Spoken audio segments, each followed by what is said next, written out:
बसून राहत असलेल्या एका आरोपीला आपण पकडून आणला, नक्की काय प्रकार आहे? विष्णुनगर पोलीस ठाण्यामध्ये नोव्हेंबर 2023 गुन्हा रजिस्टर क्रमांक 405/23 खुनाचा गुन्हा दाखल करण्यात आला होता. देवीचा पाडा या परिसरातील खाडी किनारी एक बेवारस मृतदेह छिन्नविछिन्न अवस्थेत आढळलेला होता. दगडाने खेचून एका माणसाची हत्या करण्यात आली होती.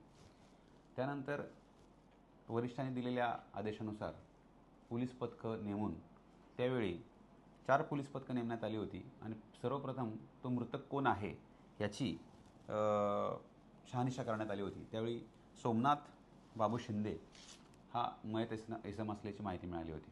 त्यानंतर पोलीस पथकाने कसोशीने प्रयत्न करून तांत्रिक विश्लेषणाच्या आधारे आणि CCTV फुटेजच्या आधारे एक रिक्षा आणि 2 आरोपींना ताब्यात घेण्यात आलं होतं.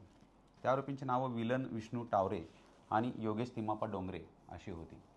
त्या 2 आरोपींकडे केलेल्या चौकशीत ह्यातला मुख्य आरोपी हा दीपक साहेबराव करकडे असल्याची माहिती मिळाली होती.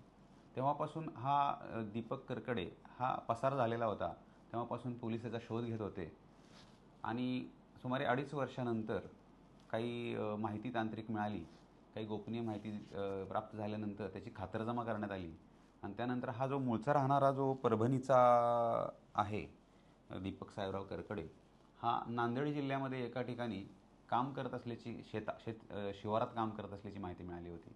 त्यानंतर आम्ही आमचे जे पोलीस पथक आहे API लोखंडे, ASI जमादार आणि हवालदार भोसले यांना तिकडे पाठवण्यात आलं होतं आणि त्यांनी ग्रामीण परिसरामध्ये कोणत्याही साध्या वेशात जाऊन शेतकऱ्याच्या संदर्भातल्या असे ग्रामीण भागातल्या वेशात जाऊन तिकडे त्या ठिकाणी काम करत असले कडियाचं काम करत असलेल्या त्या आरोपीला ताब्यात घेण्यात आलेलं आहे आणि त्यामुळे ही महत्त्वाची कामगिरी विष्णुनगर पोलिसांनी केलेली आहे. यांनी का केली होती? हा जर मुख्य आरोपी आहे आणि मयत इसम आहे, एकमेकाचे मित्र होते आणि किरकोळ ते काही ठिकाणी ड्रिंक्स करायला बसायचे. त्या किरकोळ वादातून झाली होती हत्या असं सध्या आहे.